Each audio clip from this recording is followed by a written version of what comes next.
Flex അടിച്ച് band അടിച്ച് എന്തെല്ലാം ചെയ്ത് ഈ ഇലക്ഷൻ കമ്മീഷണർ ഇങ്ങനത്തെ പണി വരുന്ന ചോദിച്ചാൽ ഈ ചിഹ്നെല്ലാം കാണിച്ചിട്ട് എങ്ങനെ വോട്ട് വയ്ക്കാനാ?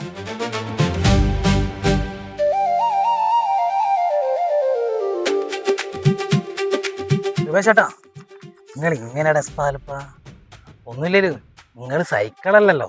ഈ ചിഹ്നത്തിന് ഇപ്പൊ എന്താ കുഴപ്പം? ഒന്നുമില്ലേ, കശുവണ്ടി അല്ലേ. കശുവണ്ടിക്കൊക്കെ ഇപ്പൊ മാർക്കറ്റിൽ എന്താ വില? നല്ല വിലയല്ലേ. വിലയുള്ള സാധനല്ലേ കൃപേഷേട്ടാ കൃപേഷന് കിട്ടിയത്. നമുക്കിപ്പോ എന്താ വേണ്ടത്? മത്സരിക്കണം, MLA ആവണം, മന്ത്രി ആവണം അല്ലേ? ഇതേ 2 പേര് വരുന്നുണ്ട്. ഈ വോട്ട് ചോദിക്കലൊക്കെ ഒരു കാര്യം, അതെങ്ങനെയാ ഞാൻ കാണിച്ചത്. വോട്ട് പോയോ? നമസ്കാരം.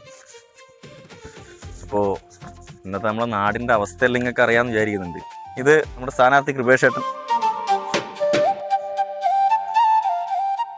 ചിഹ്നം അതാണ് പറഞ്ഞു വരുന്നത്. ഇത്രയും നാളും കൃപേഷേട്ടൻ സൈക്കിളാന്ന് നാട്ടിലൊരു ചർച്ചാ വിഷയം ഉണ്ടായിരുന്നു.